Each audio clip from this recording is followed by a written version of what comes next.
This program is brought to you by Shaigan Pharmaceuticals Private Limited. अस्सलाम वालेकुम नाज़रीन, programme सेहत ज़िंदगी में मैं हूं आपका मेज़बान डॉक्टर आमिर महमूद। नाज़रीन, मौसम गर्मा इस वक्त अपने अरूज के ऊपर है और गुज़िश्ता दिनों जो हीट वेव आई थी पूरे पाकिस्तान में, बहुत से लोग उससे मुतासिर हुए हैं। काफ़ी लोग लू का शिकार हुए और इसी तरह से जो है काफ़ी ज़्यादा हॉस्पिटल्स के अंदर इन दिनों में बहुत ज़्यादा रश पड़ जाता है पेशेंट्स का, जो कि डिहाइड्रेट होके हमारे जिस्म में जो पानी की कमी है उसकी वजह से हॉस्पिटल लैंड अप करते हैं, गशी भी हो जाती है। तो बच्चों के अंदर ख़ास तौर पर जो इस तरह के गर्म मौसम के अंदर अगर डायरिया भी हो, जिसे हम उर्फ़े आम में दस्तों की बीमारी कहते हैं, इसहाल कह देते हैं, पेचिश कह देते हैं, बच्चों में अगर ख़ास तौर पर जो नौ मौलूद बच्चे हैं या न्यूनेट्स हैं, उनके अंदर अगर इस तरह की सिचुएशन हो कि मौसम भी गर्म हो और उसके साथ साथ दस्तों या इसहाल की बीमारी भी हो, तो वो विदिन मिनट्स बहुत ज़्यादा क्रिटिकल सिचुएशन में जा सकते हैं, जिसकी वजह से उनको हॉस्पिटल जाने की भी ज़रूरत पड़ सकती है। और बदकिस्मती से काफ़ी बच्चे बर वक्त तिब्बी इमदाद ना मिलने की वजह से मौत का शिकार भी हो सकते हैं। तो हमारी वो अवामुन्नास, ख़ास तौर पर वो माएँ जो इस प्रोग्राम को देख रही हैं जिनके बच्चे छोटे हैं, ये उनके लिए तो बहुत ही अहम प्रोग्राम होगा कि मौसम गर्मा के अंदर उन्होंने बच्चों को लुक आफ्टर किस तरह करना है, डायरिया से या इसहाल या दस्तों की बीमारी से कैसे बचाना है, हो जाए तो क्या करना है, उनको रिहाइड्रेट करने के लिए क्या करना है, और कौन से ऐसे रेड फ्लैग्स या ऐसी अलामात होती हैं कि जब उनको फ़ौरी तौर पर किसी क्वालिफाइड चाइल्ड स्पेशलिस्ट या डॉक्टर के पास बच्चे को ले जाने की ज़रूरत होती है। तो इन तमाम पहलुओं के ऊपर गुफ्तगू करेंगे और जिन एक्सपर्ट को हमने दावत दी है, डॉक्टर सदफ़ हारून जो कि एसोसिएट प्रोफेसर ऑफ पीडियाट्रिक्स हैं, doctor Sadaf specialised clinics and children hospital Islamabad में। Welcome to the show doctor साहिबा। अस्सलाम वालेकुम, बहुत शुक्रिया सबसे पहले तो मुझे अपने प्रोग्राम में मदऊ करने का। यू आर वेलकम डॉक्टर साहिबा। हमने बड़ा बर्निंग टॉपिक जो है वो एक इशू के ऊपर आज हम बात करने जा रहे हैं। तो सबसे पहले तो डॉक्टर साहिबा ये बताइएगा कि इस वक्त समर्स अपनी पीक के ऊपर हैं, जुलाई शुरू हो गया हुआ है और मानसून की भी आमद है, लेकिन हीट वेव बहुत ज़्यादा हो जाती है उस पर। तो आपके पास रूटीन में अगर हम इस तरह लें कि सर्दियों में या बाहर के मौसम में अगर 100 बच्चे आते थे, उसमें कितने बच्चे दस्तों की बीमारी के साथ आते थे, और आज जब पीक समर चल रही है, अरूज पर है मौसम गर्मा, तो आज उन बच्चों की तादाद में कितना इजाफा हो गया है? गर्मियों के मौसम में हम देखते हैं कि हॉस्पिटल्स की ओपीडी में जो डायरिया के साथ बच्चे प्रेजेंट करते हैं उनकी तादाद बहुत ज़्यादा हो जाती है, और आजकल हम अपनी ओपीडीज़ में 40 to 50% जो केसेस देख रहे हैं वो डायरिया के ही देख रहे हैं। इसकी कई वजूहात होती हैं। गर्म मौसम वायरसेस और बैक्टीरिया की अफजाइश के लिए बहुत मौजू होता है। इसी तरह जो मानसून में हवा में नमी का तनासुब होता है, उसकी वजह से भी बैक्टीरिया और वायरसेस बहुत तेज़ी से रेप्लिकेट करते हैं। तो ये गर्मियों के मौसम में इसकी परसेंटेज बहुत ज़्यादा बढ़ जाती है। तो इसका मतलब है कि हर 100 में से जो 50 बच्चे आप देखती हैं वो डायरिया या दस्तों की बीमारी के साथ आए होते हैं। बिल्कुल ऐसे ही है, इसी तरह ही है जी। और सर्दियों में मेरा ख्याल है कि शायद छाती और नज़ला ज़ुकाम के साथ ज़्यादा मरीज आते होंगे। गर्मियों में डायरिया का तनासुब कम हो जाता होगा सर्दियों में इसका तनासुब कम हो जाता है, लेकिन गर्मियों में ये तेज़ी से फैलता है। अच्छा डॉक्टर साहब, ये हमारे बच्चे जो हैं वो ही क्यों ज़्यादा ख़तरे में होते हैं? मतलब एडल्ट्स भी हैं, देखिए मौसम तो सबके ऊपर असरअंदाज हो रहा है ना, जो बाहर हीट है और जो हवा में नमी का तनासुब है वो तो हर इंसान को मुतासिर कर रहा है। तो बच्चे इसका ज़्यादा शिकार या बासानी शिकार कैसे बन रहे होते हैं? बच्चों में ये बीमारी बहुत ज़्यादा एक तो फैलती भी है, और दूसरा जब हो जाए तो इसमें पेचीदगियों का भी बहुत ज़्यादा चांस होता है। स्पेशली इसमें न्यू बॉर्न बच्चे या नौज़ायदा बच्चे या 1 साल से कम उम्र बच्चे इसकी पेचीदगी का शिकार होते हैं। इसकी कई वजूहात हो सकती हैं। सबसे पहले तो ये कि बच्चे गर्मी के मौसम में खुले मशरूबात, जो बाज़ार के मशरूबात हैं, उनका बहुत इस्तेमाल करते हैं, जैसे गोला गंडा, कुल्फ़ी। आम तौर पे जो हमारी आबादी का मेजॉरिटी शक्कर कोला मिल रहा होता है, बिल्कुल ऐसे ही क्या और वो इमली आलू बुखारे का शरबत, बिल्कुल, और बाज़ार के खुले खाने की वजह से। उसके अलावा जो स्पेशली 1 साल से छोटे बच्चे हैं, उनके अंदर जो न्यू बॉर्न्स के अंदर जो जिस्म में पानी का तनासुब होता है वो बॉडी वेट के हिसाब से बहुत ज़्यादा होता है। तो अगर उनके अंदर डायरिया हो जाए और मामूली सी डिहाइड्रेशन हो जाए तो वो उनको ज़्यादा अफेक्ट करती है एज़ कम्पेयर टू एडल्ट्स। अच्छा, इसका मतलब है कि उनमें टॉलरेंस लेवल जी। बच्चों में, छोटे बच्चों में बहुत कम होता है। नौज़ायदा बच्चों में एक तो टॉलरेंस लेवल, उनकी इम्यूनिटी अभी डेवलप हो रही होती है, दूसरा उनके गुर्दे अभी इमेच्योर होते हैं। गुर्दों का काम ये होता है कि जिसम में वाटर और इलेक्ट्रोलाइट्स के बैलेंस को मेंटेन करना। तो अगर वो अभी इमेच्योर हैं तो डायरिया और डिहाइड्रेशन में उससे ज़्यादा ये बच्चे अफेक्ट हो सकते हैं। अच्छा डॉक्टर साहब, उससे थोड़े बड़े बच्चों की तरफ आएँ, लाइक जो 4-5 साल के बच्चे हैं जो बाहर भी खेलते हैं। एक फैक्टर आपकी राय में ये भी हो सकता है कि वो घर में कम बैठते हैं और बाहर धूप में ज़्यादा खेलते हैं, उसकी वजह से मज़ीद डिहाइड्रेशन का ख़तरा बढ़ जाता है। बिल्कुल ऐसे ही है। गर्मी में जो बच्चे धूप में ज़्यादा खेलते हैं, ज़्यादातर वक्त घर से बाहर गुजारते हैं, तो उसकी वजह से उनको गर्मी से मुतासिर होने के ज़्यादा चांसेस होते हैं। अच्छा डॉक्टर साहब, आपने जिक्र किया कि बच्चों में जो पेट की इन्फेक्शंस होती हैं जिसकी वजह से दस्तों की बीमारी, इसहाल, पेचिश, ये सारी अलामात आनी शुरू हो जाती हैं, तो वो कौन कौन से जरासीम हैं जो कि डायरिया कॉज कर रहे होते हैं? छोटे बच्चों में ज़्यादातर जो डायरिया है 50% से ज़्यादा जो केसेस होते हैं वो वायरल होते हैं, खुसूसन 5 साल से छोटे बच्चों में। इसमें ज़्यादातर जो वायरस अफेक्ट करता है वो रोटा वायरस अफेक्ट करता है। उसके अलावा कुछ बैक्टीरियल कॉजेज़ भी होती हैं जिसमें सैल्मोनेला है, शिगेला है, ई कोलाई है। उसके अलावा बाज़ दफ़ा पैरासिटिक इन्फेक्शंस होती हैं, एमीबियासिस, जियार्डियासिस वगैरह, और बाज़ दफ़ा एपिडेमिक फैल जाता है, जैसे हैज़े का एपिडेमिक फैल गया, कॉलरा, लेकिन ये अब रेयर होता है। लेकिन ज़्यादा जो वजह है, जो ज़्यादा इन्फेक्शन है वो वायरसेस की वजह से होती है। ओके, इसका मतलब आपने बताया कि 50% से ज़्यादा केसेस में वायरल इन्फेक्शन, और ये खाने पीने की चीज़ों की वजह से ये डॉक्टर साहब फैल रहे होते हैं। बिल्कुल, गर्मी के मौसम में अक्सर हम जब पानी का इस्तेमाल करते हैं, सबसे जो अहम वजह डायरिया फैलने की है वो आलूदा पानी है। अगर जब हमारा वाटर पाइपलाइंस का जो इंफ्रास्ट्रक्चर है अगर वो कमज़ोर हो और उसके अंदर सीवरेज के पानी की आमेज़िश हो जाए, उसके अलावा अगर हम पानी को किसी वाटर ट्रीटमेंट से ना गुजारें और वैसे ही बच्चों को पिला दें, यानी फ़िल्टर भी ना करें, उसको उबालें भी ना, तो ये एक अहम वजह होती है। क्योंकि गर्मी के मौसम में इन पाइपलाइंस में बैक्टीरिया और वायरसेस बहुत तेज़ी से रेप्लिकेट होते हैं, जिसकी वजह से बच्चों के अंदर डायरिया होने का इम्कान होता है। यानी कि आपकी गुफ्तगू से अब तक ये हम नाज़रीन को बता सकते हैं कि 2 फैक्टर्स मेन है। एक तो ये कि जो जरासीम है वो मौसम गर्मा में बड़ी तेज़ी से नशोनुमा पाते हैं, एक फैक्टर तो ये हो गया। जी बिल्कुल। दूसरा ये कि हमारे मुल्क में अनफॉर्चुनेटली जो टैप वाटर है, जो नलकों में आने वाला पानी है, वो ज़ेरे ज़मीन से अमूमन आ रहा होता है, जहाँ पर जो सीवरेज की पाइपलाइंस हैं वो भी गुजर रही होती हैं, तो वो अक्सर जंग की वजह से वो पाइप्स भी लीक हो जाते हैं और वो ज़ेरे ज़मीन मिक्स होना शुरू हो जाता है। बिल्कुल ऐसे ही है। तो वो जरासीम बासानी उसके अंदर आ जाते हैं और वो फिर और इंटेक भी बढ़ जाता है बच्चों का। इंटेक भी बढ़ जाता है। दूसरा ये कि अगर लोड शेडिंग की वजह से फ्रिज में रखा हुआ खाना ख़राब होने के चांसेस होते हैं। गर्मी में अगर आप खाने पीने की चीज़ों को बाहर छोड़ दें, उसके अलावा मक्खियों की अफजाइश बहुत तेज़ी से होती है, तो वो जरासीम को एक जगह से दूसरी जगह मुंतकिल करते हैं। तो ये सारी वजूहात हैं जिसकी वजह से गर्मियों में स्पेशली हम ज़्यादा ये केसेस देखते हैं। अच्छा डॉक्टर साहब, अब हम देखते हैं कि अब ये मैं वो सवाल पूछ रहा हूँ जो हमारी फॉर एग्ज़ाम्पल जो मदर्स प्रोग्राम देख रहे हैं जिनके छोटे बच्चे हैं, उनकी आगाही के लिए कि डायरिया जब होता है बच्चे को, एक चीज़ तो है कि नंबर ऑफ़ मोशंस जो एक दिन में बच्चा कर रहा है, दूसरा है जो पखाने की कंसिस्टेंसी है कि वो किस तरह का है, उसकी रंगत कैसी है, पतला है या बहुत थिक है या लेसदार है। तो ये कुछ ऐसी चीज़ें होती हैं जो मदर्स को नोट करनी चाहिए और जब आपके पास बच्चे को लाएं तो आपको भी बतानी चाहिए ताकि आपको डायग्नोस करने में आसानी हो।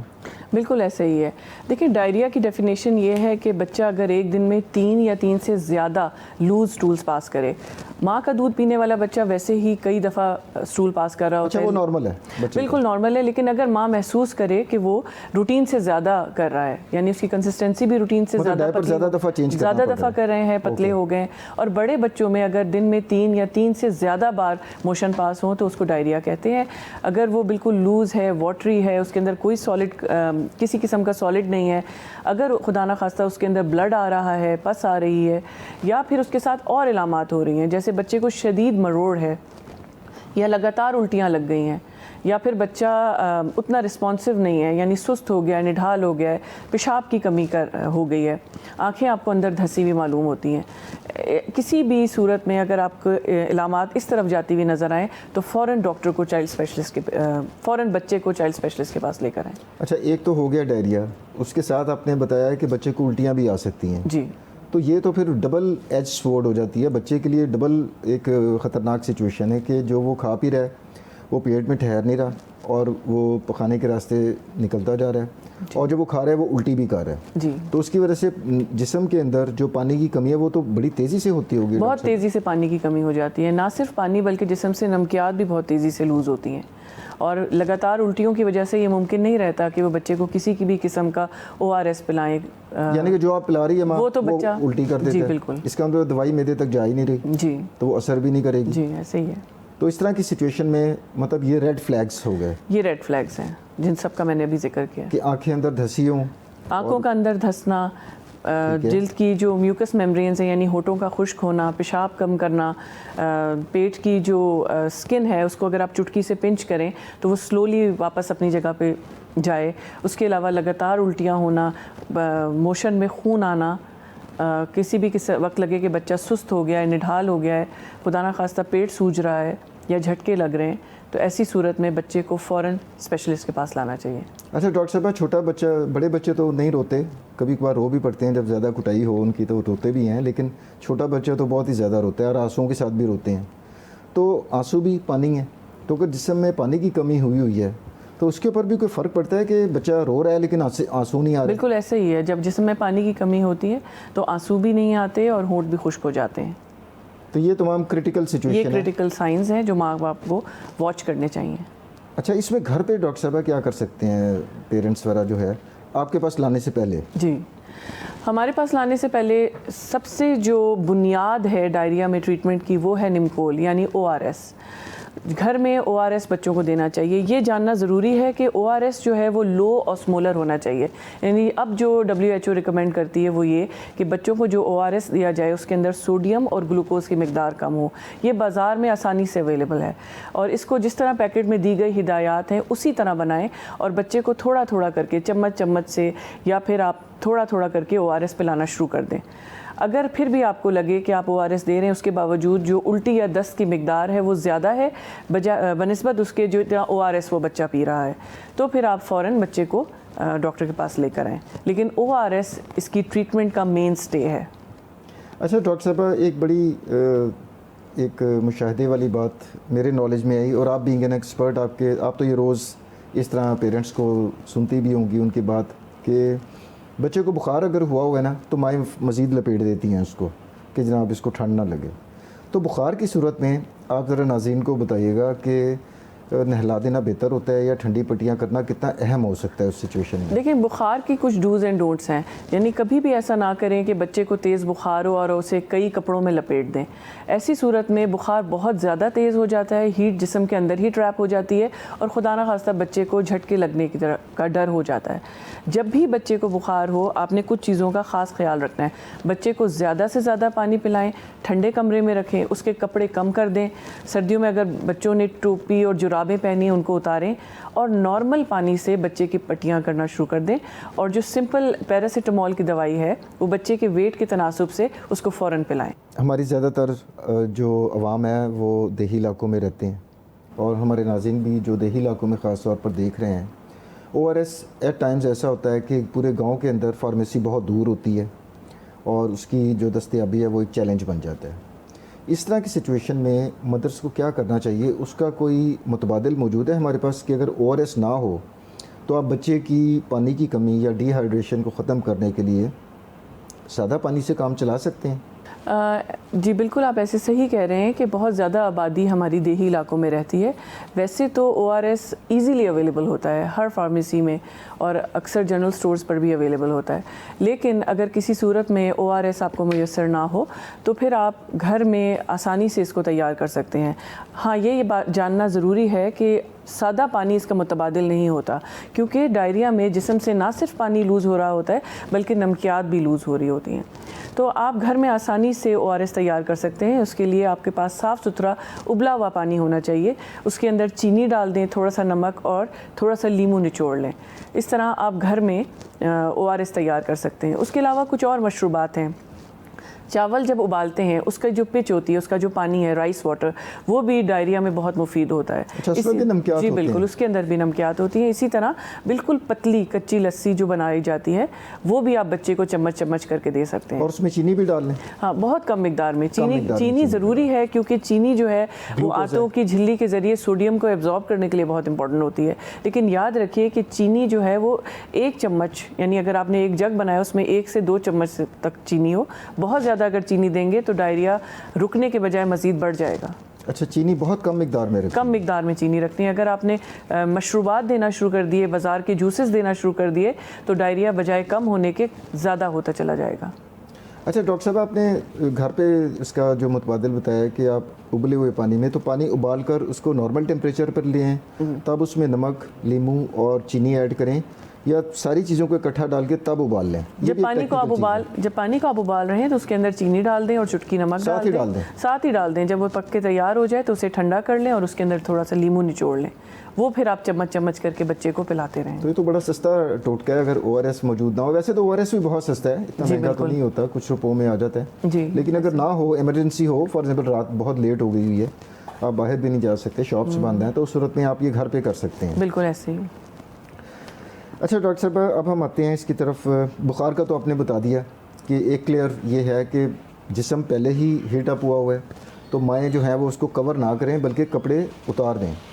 अच्छा डॉक्टर साहब, कपड़ों के मामले में भी हमारी ख़वातीन जो है ना, अब छोटा सा बच्चा होता है, वो बेचारा मुंह से बता भी नहीं सकता कि मैं तकलीफ़ में हूँ, और माएँ कई दफ़ा रेशमी कपड़े उन्होंने पहनाए होते हैं, टोपी भी पहनाई होती है, गर्मियों में भी मैंने देखा है, और पाँव के अंदर उन्होंने जुराबें भी पहनाई होती हैं। तो ये भी कंट्रीब्यूट करता है बुखार के ना कम होने में? बिल्कुल ऐसे ही है।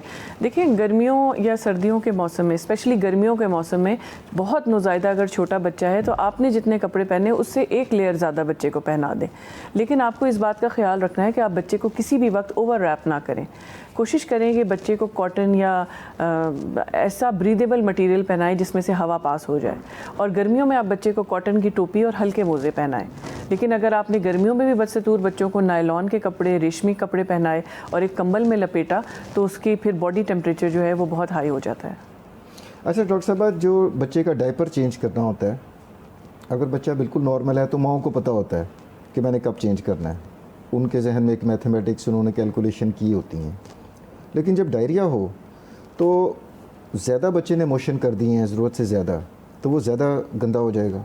अगर वो ज़्यादा अरसे तक चेंज नहीं होगा तो उसमें क्या बच्चे की स्किन के ऊपर या और उसको क्या मज़ीद जो ख़राबियाँ बच्चे के अंदर पैदा हो सकती हैं? ये आपने एक बहुत अहम बात की है, और ये प्रॉब्लम हम देखते हैं क्योंकि सोशो इकनॉमिक रीजंस की वजह से बाज़ दफ़ा बच्चों को एक ही पैम्पर बांध देते हैं और कोशिश करते हैं कि वो ज़्यादा दफ़ा इसमें डायरिया स्टूल पास कर दे और एक ही दफ़ा इसको तब्दील करें। ऐसा हरगिज़ ना करें, क्योंकि ऐसा करने से क्या होगा कि स्किन के साथ बैक्टीरिया और वायरसेस का कॉन्टैक्ट बहुत ज़्यादा देर तक रहता है। और चूँकि वो जरासीम पखाने के साथ भी आ रहे हैं? जी बिल्कुल, ये समझना ज़रूरी है, समझना बहुत ज़रूरी है। और चूँकि डायपर पहना होता है तो वो स्किन के साथ मुसलसल टच होते रहते हैं, इसकी वजह से बहुत सिवियर नैपी रैश हो जाता है। इसलिए जब बच्चा स्टूल पास करे आप फ़ौरन उसको धुलाएं और उसके डायपर को डिस्कार्ड कर दें और बच्चे को साफ़ सुथरा नया डायपर पहनाएं। तो इस तरह के केस में तो डॉक्टर साहब, वैसे वो जो पुराना तरीक़ेकार लंगोट वाला होता था, अगर बच्चे को डायरिया, तो लंगोट ज़्यादा प्रैक्टिकल नहीं है कि माँ को फ़ौरन पता भी चल जाएगा कि बच्चे ने मोशन की है? माओं की मशक्क़त बढ़ जाएगी इसमें, नो डाउट जी, कि उनको मेहनत ज़्यादा करनी पड़ेगी। बिल्कुल ऐसे ही है। अगर लेकिन पता फ़ौरन चल जाएगा उन्हें कि बच्चे ने स्टूल पास किया है। जी बिल्कुल, लेकिन अफोर्डेबिलिटी इशू अगर हो तो आप ये काम कर सकते हैं, वरना अगर आप डायपर पहना रहे हैं तो जैसे ही बच्चे ने स्टूल किया हो, दस्त किया हो, उसकी बेशक मिकदार कम हो, लेकिन आपने उसको स्किन के साथ कांटेक्ट में नहीं रहने देना, जल्द से जल्द डायपर को बदलना है। और वो लंगोट का जो मटीरियल है वो भी कॉटन का होना चाहिए। वो भी कॉटन का होना बिल्कुल ऐसे ही है, कॉटन का होना चाहिए ताकि वो इरिटेशन ना करे। अच्छा डॉक्टर साहब, अब हम एक बड़े ही अहम इन्फेक्शन की तरफ आते हैं जो बहुत क्रिटिकल होती जा रही है पाकिस्तान में, जिसे हम बड़ा बुखार या टाइफाइड भी कह देते हैं, म्यादी बुखार भी कहते हैं। तो उसका मैं एक स्टडी पढ़ रहा था कि पाकिस्तान में बहुत ही ज़्यादा उसका तनासुब बढ़ता जा रहा है।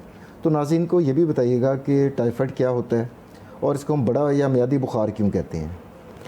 देखिए बदकिस्मती से पाकिस्तान के अंदर एंटीबायोटिक ओवर यूज़ की वजह से अब जो टाइफॉइड आया है उसे XDR टाइफॉइड कह रहे हैं, यानी एक्सट्रीमली ड्रग रेजिस्टेंट टाइफॉइड, जिसके ऊपर किसी भी किस्म की दवा असर नहीं कर रही और बच्चे को बहुत हाई फाई एंटीबायोटिक्स देनी पड़ती हैं, 4th जनरेशन एंटीबायोटिक्स देनी पड़ती हैं। टाइफॉइड जो है एक बैक्टीरियल इन्फेक्शन है और ये इसकी मुंतकली का जो सबसे अहम रीज़न है वो है पानी, आलूदा पानी।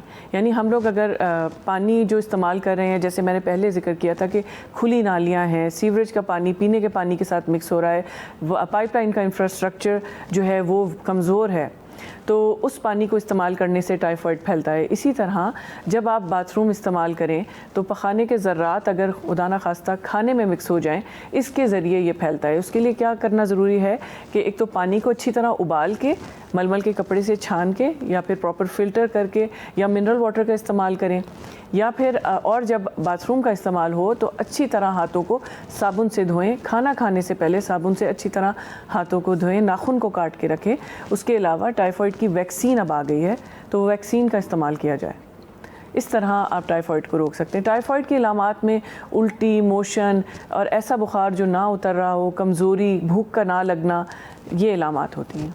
तो सुना है डॉक्टर साहब उसके बुखार का भी ख़ास पैटर्न होता है, मैं चाहूँगा कि वो भी नाज़रीन को बताएं क्योंकि टाइफाइड है भी बहुत कॉमन, तो मदर्स को पता होना चाहिए कि अगर इस टाइप का बुखार हो तो उनका शक जाना चाहिए कि जनाब ये टाइफाइड हो सकता है और फिर डॉक्टर के पास मशवरे के लिए जाना चाहिए। अगर बच्चे खास को पैटर्न होता है जी बिल्कुल, इसका एक ख़ास पैटर्न होता है और लंबे अरसे तक ये बुखार चलता है और ये बेस लाइन को टच नहीं करता है, यानी ये उतरता नहीं है। ऐसे नॉर्मल नहीं होता? जी बिल्कुल, ये बुखार कम हो जाता है लेकिन नॉर्मल नहीं होता, लंबे अरसे तक चल रहा होता है। इसके साथ बच्चों में अमूमन इसकी जो अलामात होती हैं वो डायरिया से मिलती जुलती है, यानी बच्चों को वॉमिटिंग भी होती है, मोशन भी हो रहे होते हैं और साथ उनको एक बुखार होता है। बच्चा आहिस्ता आहिस्ता बिल्कुल सुस्त और निढाल होता जाता है, उसका रंग पीला पड़ने लग जाता है, उसकी ज़बान कोटेड हो जाती है। अगर हम मुंह खोल के देखें तो ज़बान थोड़ी सफ़ेद सी नज़र आती है।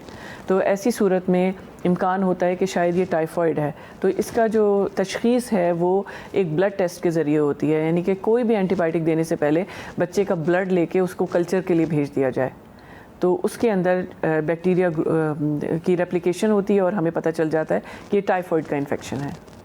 डॉक्टर साहब आपने तो एक प्रोटोकॉल वो डिस्कस किया जो होना चाहिए, मैं वो बात करता हूँ जो हो रहा है। और वो होता क्या है, आपके मुशाहदे में तो रोज़ाना आता होगा, आपके पास एक ख़ातून बच्चे को लेकर आई, आपने उसको डायग्नोज़ किया कि टाइफाइड है, आपने एंटीबायोटिक लिख दी, उसको प्रॉपरली एवेलुएट करने के बाद अब वो नुस्खा पेशेंट के पास है, उसके हमसाए में, छोटी बहन में या किसी कज़न के बच्चे को वही इलामात हुई, उसने आपका नुस्खा उसको कहा कि भी ये डॉक्टर साहिबा ने बड़ी अच्छी मुझे दवाई दी थी, आप भी ये इस्तेमाल कराएं, आपका बच्चा ठीक हो जाएगा। इस पर रोशनी डालिए कि ये ट्रेंड कितना ख़तरनाक हो सकता है, ये खुद जो एंटीबायोटिक्स का इस्तेमाल है ये बहुत ज़्यादा बिकॉज के हो सकता है कि देखें आपने बताया 50% केसेस में वायरल इन्फेक्शन हो सकती है, तो ये भी तो हो सकता है कि टाइफाइड हो ही ना और गैर ज़रूरी तौर पर एंटीबायोटिक दी जा रही हो बच्चे को। ये हमारी कौम का एक बहुत बड़ा अलमिया है, क्योंकि हमारे पास जो एंटीबायोटिक की प्रिस्क्रिप्शन है वो कंट्रोल नहीं होती। जैसे दुनिया भर में एंटीबायोटिक आप ओवर द काउंटर नहीं ख़रीद सकते, लेकिन पाकिस्तान में आप किसी भी फार्मेसी पे जाके ख़ुद नाम लेके बग़ैर प्रिस्क्रिप्शन दिखाए एंटीबायोटिक ले सकते हैं। और यही हमारा जो रवैया है हमारे माशरे का, वो यही है कि डॉक्टर की प्रिस्क्रिप्शन या तो संभाल लेते हैं और उसी को रिपीट कर लेते हैं, या फिर किसी दोस्त से मशवरा करके, किसी मौलिद से फ़ोन पे मशवरा करके, या बहुत सारे फार्मेसी वाला जो है वो मजाज नहीं है एंटीबायोटिक देने का। तो अक्सर देखा गया कि लोग अपने जो बीमारी के अलामात उसको बताते हैं कि जी हमें ये है, और वो फार्मेसी वाला अपनी मर्ज़ी से एंटीबायोटिक दे देते हैं। बिल्कुल, और ये एंटीबायोटिक का इस्तेमाल इसलिए भी बढ़ता चला जा रहा है कि बहुत सारे लोग ये सोचते हैं कि डॉक्टर को बाद में दिखा लेंगे, पहले एक दफ़ा दवा हम खुद दे के देख लें। इसके ऊपर मैंने एक रिसर्च भी की थी और मेरा पेपर भी पब्लिश हुआ था, जिसमें मैंने कॉजेज़ बताई थी कि किस वजह से ये एंटीबायोटिक जो है सेल्फ़ प्रिस्क्रिप्शन लोग क्यों करते हैं, सेल्फ़ एडमिनिस्ट्रेशन क्यों कर लेते हैं बच्चों की।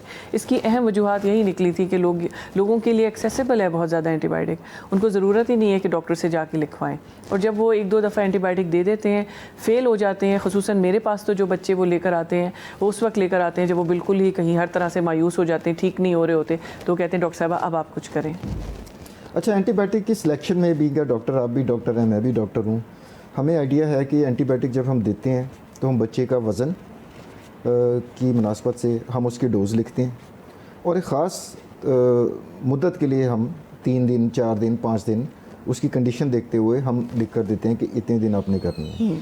डॉक्टर साहब, आपके मुशाहिदे में भी आया होगा कि अक्सर पेरेंट्स ये करते हैं, 4 दिन की एंटीबायोटिक लिखी है, बच्चा अभी ठीक नहीं हो रहा, तो वो कहते हैं चलें 4 दिन का कोर्स खुद से ही सो मोटो एक्शन लेते हैं और ख़ुद से ही बच्चे को मज़ीद 4 दिन एंटीबायोटिक दे देते हैं। इस ट्रेंड पे आप क्या कहेंगी, जो ख़ुद से ही आप उसकी जो मिकदार है ज़्यादा कर रहे हैं एंटीबायोटिक की? दोनों तरह होता है। बाज़ लोग ये भी करते हैं कि एंटीबायोटिक को रिपीट करते चले जाते हैं और ये भी करते हैं कि जैसे ही बच्चा ठीक हुआ एंटीबायोटिक का कोर्स छोड़ देते हैं। ये दोनों तरह ख़तरनाक है। इस तरह ये भी होता है कि एंटीबायोटिक की बहुत ज़्यादा रेजिस्टेंस आ गई। अभी जो हमने बात की है एक्सट्रीमली ड्रग रेजिस्टेंट टाइफॉइड, उसकी बेसिक वजह यही है, सेल्फ एडमिनिस्ट्रेशन और एंटीबायोटिक का ओवर यूज़। जहाँ नहीं ज़रूरत वहाँ भी ले रहे हैं और अपनी मर्ज़ी से जितने दिन चाहें उतने दिन के लिए ले रहे हैं और बाज़ दफ़ा हर 15 दिन पर दे रहे हैं, नुस्खे को खुद ब खुद रिपीट कर रहे हैं। तो ये तमाम ट्रेंड जो हैं काफ़ी ख़तरनाक हैं। अच्छा डॉक्टर साहब, टाइफाइड जो है अगर बर वक्त उसकी तशख़ीस ना हो, लोग अपने ही तजर्बे करते रहें, अपनी टोटके करते रहें या मेडिकल स्टोर पे चल के दवाई लेते रहें या किसी इर्द गिर्द के अहबाब से पूछ के इलाज करते रहें, एक्सट्रीम कंडीशन में जानलेवा भी हो सकता है या और क्या कॉम्प्लिकेशन सीरियस इसकी वजह से हो सकती हैं? टाइफाइड एक ऐसी बीमारी है, अगर इसको बर वक्त इसकी तशख़ीस ना की जाए और उसका सही इलाज ना किया जाए तो ये कॉम्प्लिकेट हो सकता है। और इसकी जो सबसे कॉमन कॉम्प्लिकेशन है वो इंटेस्टाइनल परफोरेशन है, यानी आंतों की नाली के अंदर सुराख होना, और ये जानलेवा साबित हो सकता है। इसलिए जहाँ तक मुझे याद है डॉक्टर साहब, अगर आंत में सुराख हो गया वो तो शायद ऑपरेशन भी कई दफ़ा करना पड़ता है। बिल्कुल, ऑपरेशन ही करना पड़ता है और मरीज़ की जान बचाने के लिए एक दौड़ें लग जाती हैं। इसलिए टाइफाइड का बर वक्त तशख़ीस होना और इसका इलाज होना बहुत ज़्यादा ज़रूरी है। तो इसका कोई अदाद शुमार रफली आपको याद है डॉक्टर साहब, कितना एक बच्चा जो है वो टाइफाइड की नज़र हो जाता है हर साल हमारे मुल्क के अंदर? इसकी जो सही अदाद शुमार हैं वो तो मैं आपको इस वक्त नहीं बता पाऊँगी, लेकिन बहुत ज़्यादा इसकी होती चली जा रही है। OPDs में हम कई केसेस देख सकते हैं जो टाइफाइड की वजह से। मैं चेक ना कर लूँ वैसे इस क्वेश्चन का आंसर। अच्छा, वो असल में डॉक्टर साहब अलमिया हमारे मुल्क का पता क्या है कि हमारे यहाँ पर रताई भी प्रैक्टिस कर रहे हैं, लोग खुद से भी कर रहे हैं। अब टाइफाइड डायग्नोज होकर रिपोर्ट में आएगा तो कुछ अदाद शुमार इकट्ठे होंगे ना? जी बिल्कुल ऐसे तो ही। जो हमारे बड़े हॉस्पिटल्स हैं, टर्शरी केयर हॉस्पिटल्स हैं, जहाँ पर डायग्नोज हो जाता है वो केस तो रिकॉर्ड पे आ जाता है और हमारे अदाद शुमार भी उसके मुताबिक ही होते हैं। इसका मतलब है कि जितना भी हमारे पास फिगर्स हैं वो अंडर रिपोर्टेड हैं। ऐसे ही असल फिगर बहुत ज़्यादा होगी लेकिन रिपोर्ट कम हो रहे हैं। जी बिल्कुल ऐसे ही। अच्छा डॉक्टर साहब, अब हम आते हैं, आपके पास एक बच्चा आया है डायरिया के साथ, अब आप उसका किस तरह से एवेलुएट करेंगे कि किस किस्म का डायरिया है और उसको क्या इलाज आप तजवीज़ करेंगी? देखिए, डायरिया में तो कुछ ऐसी चीज़ें हैं जो कि हमने आपको बताया कि घर पे ही वालिदैन कर सकते हैं हॉस्पिटल आने से पहले, जिसमें सबसे जो मेन चीज़ है वो है ORS का इस्तेमाल। ORS बनाएं और बच्चे को देना शुरू कर दें। और उसके अलावा जो एक गलती जो हम लोग करते हैं वो ये कि बच्चे को खाना पीना देना रोक देते हैं। उनका ख्याल ये होता है कि अगर आप ऐसा करेंगे तो आंतों को रेस्ट मिलेगा, लेकिन आप ये बात याद रखिए कि अगर बच्चा माँ के दूध पे है तो माँ का दूध जारी रखें, और अगर वो बड़ा बच्चा है तो उसकी ज़ूद हज़म और नरम ग़िज़ा उसको देते रहें, जैसे केला है, दही है और खिचड़ी है, ये नरम चीज़ें हैं, ये बच्चे को देते रहें। उसके अलावा जिंक के सप्लीमेंट्स आप दे सकते हैं जो कि 10 से 14 दिन के लिए हर दफ़ा डायरिया में दिए जाते हैं। अवेलेबल है जिंक का डॉक्टर? सिरप, जी सिरप के फॉर्म में अवेलेबल है, उसका टेस्ट भी अच्छा होता है, और अगर आप 10 से 14 दिन तक डायरिया के दौरान इसको देंगे तो इससे डायरिया की ड्यूरेशन कम हो जाती है। तो सिर्फ ये 2-3 चीज़ें आप करें, और कुछ कॉमन एंटीबायोटिक्स हैं जो लोग खुद ब खुद लेके बच्चों को देना शुरू कर देते हैं, जिसकी हम अभी बात कर चुके हैं। इस चीज़ से हरगिज़ परहेज़ करना चाहिए। हाँ, अगर आपको किसी वक्त भी लगे कि बच्चे के अंदर वो इलामात हैं जो डेंजर साइंस हैं या रेड फ्लैग्स हैं, तो आप फ़ौरन हॉस्पिटल लेकर आएँ। हॉस्पिटल में हम बच्चे को असेस करते हैं, जिससे हम अंदाज़ा लगाते हैं कि ये कॉमन वायरल इन्फेक्शन है या ये बैक्टीरियल डायरिया है। अगर बैक्टीरियल डायरिया होगा तो बच्चे को तेज़ बुखार होगा, शदीद मरोड़ होगा और पखाने में खून या पस आ रही होगी। उसके अलावा कुछ ब्लड टेस्ट के ज़रिए, पखाने के टेस्ट के ज़रिए भी तशख़ीस की जाती है। ऐसी सूरत में फिर बच्चों को जो ज़रूरी एंटीबायोटिक्स हैं, और अगर उसको ड्रिप की ज़रूरत होती है तो उसको वक्त पर उसके जिस्म के वेट के हिसाब से उसको ड्रिप लगती है, वेट के हिसाब से ही एंटीबायोटिक दी जाती है। अच्छा डॉक्टर साहब, हमारे बच्चों में ख़ास तौर पर जो लो सोशो इकनॉमिक क्लास के बच्चे होते हैं उनमें मिट्टी खाने की, सीमेंट खाने की और दीवारों के प्लस्तर खाने की बड़ी आदत होती है, और पेट के अंदर कीड़े भी बहुत ज़्यादा कॉमन है हमारे, इसकी वजह से भी डायरिया के केसेस हो सकते हैं? बिल्कुल, ये चीज़ें जानना ज़रूरी है कि ये सिर्फ आदत नहीं होती, इसकी एक मेडिकल रीज़न होती है जिसकी वजह से बच्चे चौक खा रहे हैं, मट्टी खा रहे हैं, सीमेंट खा रहे हैं, इसे पाइका कहते हैं। और ज़्यादा जो इसकी कॉमन वजह है वो है आयरन डेफिशिएंसी एनीमिया। छोटे बच्चों को लोग खुराक पे बहुत कम स्विच कर रहे हैं। ये लोगों का ख्याल है कि दूध इनकी बुनियादी खुराक है, तो वो बच्चों को दिन में 4 से 6 ज़्यादा दफ़ा दूध पिलाएंगे। जी, ज़्यादा से ज़्यादा दूध पिलाएंगे। 6 माह के बाद बच्चे की वीनिंग यानी उसको नरम ग़िज़ा देना शुरू कर देना बहुत ज़रूरी है। और 1 साल की उम्र तक बच्चे को दिन में सिर्फ 2 दफ़ा दूध पीना काफ़ी होता है।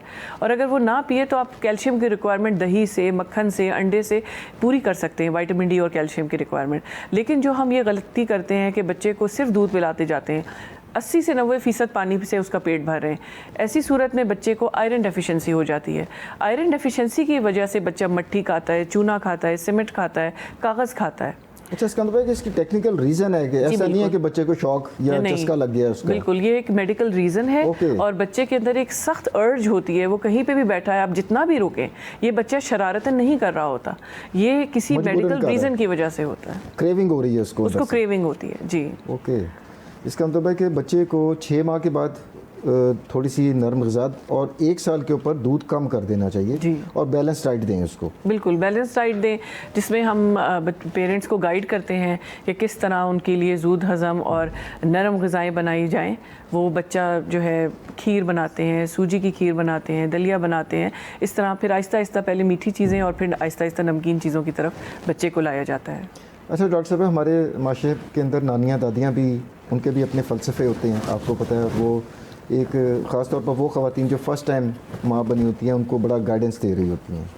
तो बच्चे को डायरिया हुआ और बच्चा दूध निकालने की स्टेज पे है, तो अक्सर बुज़ुर्ग लोग कहते हैं और ये तो आम सी बात है, जब दांत निकलेंगे तो फिर डायरिया भी होगा। तो ये दांत निकलने का डायरिया से या लूज़ मोशन से कोई ताल्लुक़ है अगर साइंसी लिहाज से देखा जाए? देखिए, हमारा जो माशरा है वो बहुत क्लोजली निट है। हम लोग जो हैं वो जॉइंट फैमिलीज़ में रहते हैं।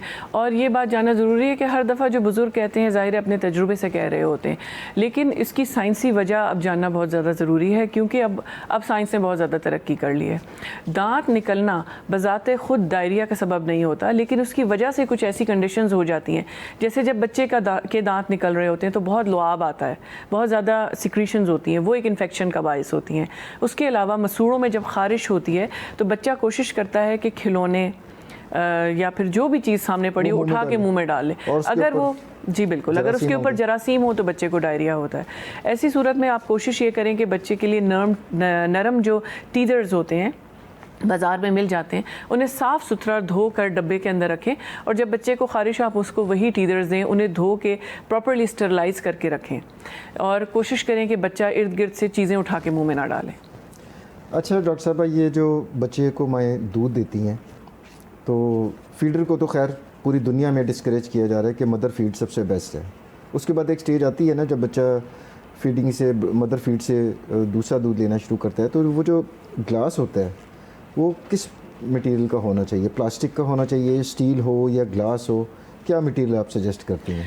बेहतर तो यही होता है कि शीशे के ग्लास में बच्चे को पिलाएं, लेकिन अगर आप उसे बच्चों के बने बनाए जो मग्स आते हैं और जो कि फूड ग्रेड क्वालिटी के होते हैं, अगर वो अच्छी क्वालिटी के मग में भी पिला रहे तो उसकी सफाई का ख्याल रखना बहुत ज़रूरी है। ऐसा नहीं हो कि वो दिनों पड़ा रहे और उसके ऊपर मक्खियाँ भी बैठती रहें, खुला पड़ा रहे और आप उसी को बार बार बच्चे के मुँह में देते जाएँ। उसकी जो फीडिंग कप्स हैं या मग्स हैं उनको प्रॉपरली स्टेरलाइज़ करें, यानी पानी को उबालें, अच्छी तरह उबल जाए तो उसके अंदर चंद मिनट के लिए उसको छोड़ दे और हर दफ़ा पानी पीने से के बाद या उससे पहले साफ़ सुथरे मग में बच्चे को पानी पिलाएं। अच्छा, ये भी देखने में डॉक्टर साहबा कि बच्चे को 1 गिलास दूध दिया, बेशक अच्छी क्वालिटी के मग के अंदर दिया और बच्चे ने आधा पिया और माँ ने जनाब उसको फ्रिज में रख दिया जहाँ पर सब्जियाँ भी पड़ी हुई हैं। इससे क्रॉस कंटेमिनेशन हो सकती है उस दूध की? ढक के 24 घंटे के लिए फ्रिज के अंदर आप दूध को रख सकते हैं, कवर करके 24 घंटे, हाँ 24 घंटे। लेकिन कई दिनों अगर वो पड़ा रहे या फिर बाहर पड़ा रहे और उठा के वही दूध बच्चे को पिला देंगे तो फिर वो पेट में इन्फेक्शन करेगा। अच्छा, अब हम आते हैं बीमारियों के बचाव या वैक्सीन की तरफ। हमारे ईपीएच शेड्यूल में बुनियादी तमाम बीमारियों के अल्हम्दुलिल्लाह वैक्सीन दस्तयाब हैं। तो ये जो टाइफाइड, जो कि मेरे एक अंदाज़े के मुताबिक शायद 34 करोड़ इसके केसेस पूरी दुनिया में मतलब होते हैं, और वो ज़्यादातर जो होते हैं वो शायद 3,40,00,000 सॉरी वो केसेस होते हैं, वो हमारे जैसे गरीब और तरक्की पजीर ममालिक में ज़्यादा होते हैं, क्योंकि सफाई सुथराई इतनी नहीं है वहाँ पर। अब यूरोप में, अमेरिका में, कनाडा में तो टाइफाइड लोगों ने सुना ही नहीं होता, और हमारे यहाँ पर हम टाइफाइड ही सुनते रहते हैं। इससे बचाव की वैक्सीन, एक तो टाइफाइड हो गया जो बैक्टीरियल डिजीज़ है, इसकी भी वैक्सीन मौजूद है आपने जिस तरह बताया, और दूसरी रोटा वायरस की भी वैक्सीन मौजूद है। क्या वो हमारे ईपी प्रोग्राम में लोगों को बिल्कुल मुफ्त मिल रही है इस वक्त? बिल्कुल ऐसे ही है। रोटा वायरस की वैक्सीन बिल्कुल मुफ्त मिल रही है। ये ओरल पिलाने के कतरे होते हैं, 6 हफ्ते में पहली डोज और 10 हफ्ते की उम्र में सेकंड डोज। ये ईपीआई स्केड्यूल में शामिल है और बच्चों को दी जाती है। दूसरा ये कि टाइफाइड की जो वैक्सीन है, पाकिस्तान पूरी दुनिया में पहला मुल्क है जो बिल्कुल मुफ्त टाइफाइड कॉन्जुगेट वैक्सीन 9 माह की उम्र में खसरा का जब टीका लगता है तो साथ ही टाइफाइड का टीका लगता है। तो ये बिल्कुल मुफ्त अवेलेबल है। वालिदैन अगर जो वैक्सीनेशन के स्केड्यूल के साथ एडहर करें, यानी बच्चे की वैक्सीनेशन टाइम पर करवाएं, तो ये वो इस बीमारियों से अपने बच्चे को बचा सकते हैं। अच्छा, रोटा वायरस का आपने जिक्र किया कि 6 हफ्ते पर और 10 हफ्ते के ऊपर ड्रॉप्स उसके पिलाए जाते हैं। जहाँ तक डॉक्टर साहब मुझे याद पड़ता है कि सरकारी सतह पर मुफ्त मिलने से पहले ये वैक्सीन बहुत महंगी थी, शायद 3-4 हज़ार रुपये की वैक्सीन हुआ करती, तो सिर्फ अमीर लोग या फूडिंग क्लास ही इसको लगवा सकती थी बच्चों को। अब ये पूरी कौम के लिए मुफ्त है। मुफ्त है, बिल्कुल मुफ्त है। और दूसरा, मुझे बड़ी खुशी हुई आपकी बात सुनकर कि टाइफाइड की वैक्सीन पाकिस्तान वाहिद मुल्क है जिसने बिल्कुल बिला मुआवजा मुफ्त अपने बच्चों के लिए ऑफ़र किया हुआ है। जी बिल्कुल ऐसे ही है। और हमारा सोशल मीडिया देखें, अनफॉर्चुनेटली हम बड़ी नाशुक्री सी कौम है कि हम हर वक्त तनकीद करते रहते हैं हुकूमत के ऊपर, निज़ाम के ऊपर कि जनाब ये नहीं है, वो नहीं है, लेकिन जो अच्छी चीज़ें हैं उसको भी अप्रिशिएट करना चाहिए। जी बिल्कुल ऐसे ही है। और लोगों को मोटिवेट करना चाहिए कि जनाब ये फ्री फैसिलिटी आपके पास मौजूद है, और आप किसी भी जो हिफाजती टीकों के मराकज़ हैं वहाँ पर चल के फ्री ऑफ कॉस्ट ये लगवा लें। जी बिल्कुल, 1 साल से छोटे बच्चों के लिए ये फ्री ऑफ कॉस्ट अवेलेबल है। 9 माह की उम्र में ये टीका, खसरा के टीका जब लगता है, साथ ही ये टीका लगाया जाता है। अच्छा डॉक्टर साहब, टाइफाइड की जो है हेपेटाइटिस बी जिसका एक दफ़ा लग जाए तो सारी ज़िंदगी इंसान महफूज हो जाता है। टाइफाइड के केस में सारी ज़िंदगी बच्चा टाइफाइड से महफूज होगा या कुछ मुय्यना मुद्दत होती है जिसके अंदर तक वो महफूज रहता है और दोबारा रिपीट करने की ज़रूरत होती है? कुछ मुय्यना मुद्दत होती है। लाइफ लॉन्ग इम्यूनिटी तो नहीं होती, लेकिन 5 से 10 साल तक का अरसा होता है जिसके लिए ये टाइफाइड, और यही वो क्रिटिकल पीरियड है जिसके अंदर अगर टाइफाइड हो जाए तो वो जानलेवा साबित होता है। तो बेहतर ये होता है कि इसकी बूस्टर डोज फिर दी जाती है, लेकिन ये 5 से 10 साल के बाद। यानी कि जो रिस्क वाला पीरियड, ख़तरनाक जो मरहला होता है ज़िंदगी का, वो बचपन का होता है। बिल्कुल, उसमें हुकूमत पाकिस्तान मुफ्त दे रही है और उस सहूलत से फ़ायदा उठाना चाहिए। बिल्कुल फ़ायदा उठाना और चाहिए। जो बालिगान हैं, बड़े होकर अगर टाइफाइड होता है तो वो इतना सीरियस आमतौर पर नहीं अगर होता। वो हो भी जाए तो उसके लिए भी वैक्सीन अवेलेबल है, लेकिन वो आपको खुद परचेज करके, अब वो उसकी अच्छा, भी वो वैक्सीन, प्राइवेटली? जी वो प्राइवेटली आपको लगानी चाहिए। वैसे वो भी चंद 100 रुपए की है, वो, कि महंगी नहीं है, जी, 300-400 रुपए की वैक्सीन जी है। जी उसमें, और 3 साल के लिए आपको जी I 3 think से कि 5 वो साल तक वो भी प्रोटेक्शन तहफ़्फ़ुज़ देती है। जी बिल्कुल तहफ़्फ़ुज़ देती है। डॉक्टर साहब, बड़ी ज़बरदस्त गुफ्तगू हुई, आपने बड़ी ही मुफीद और प्रैक्टिकल मालूमात इसमें शेयर की। अब हम प्रोग्राम के अख्ताम की तरफ बढ़ रहे हैं और मैं चाहूँगा कि जो हमारी बहनें ये प्रोग्राम देख रही हैं, जिनके छोटे बच्चे हैं, उनको आजकल के मौसम में दस्तों और साल की बीमारी से बचाओ, और अगर हो जाए तो उसके इलाज के ऊपर आप टेक होम मैसेज क्या देना चाहेंगे प्लीज़? मेरा वालिदैन से ये मशवरा उनको ये मैं देना चाहूँगी कि देखिए, बच्चों की सेहत पर बिल्कुल कॉम्प्रोमाइज़ ना करें, स्पेशली सफाई पर आप बिल्कुल कॉम्प्रोमाइज़ ना करें। पानी जो बच्चों को दें वो बिल्कुल आलूदा ना हो, साफ़ सुथरा उबला हुआ हो, मलमल के कपड़े से उसे छान लें। इसी तरह खाना खिलाने से पहले और वॉशरूम के इस्तेमाल के बाद साबुन से अच्छी तरह हाथ धोएं।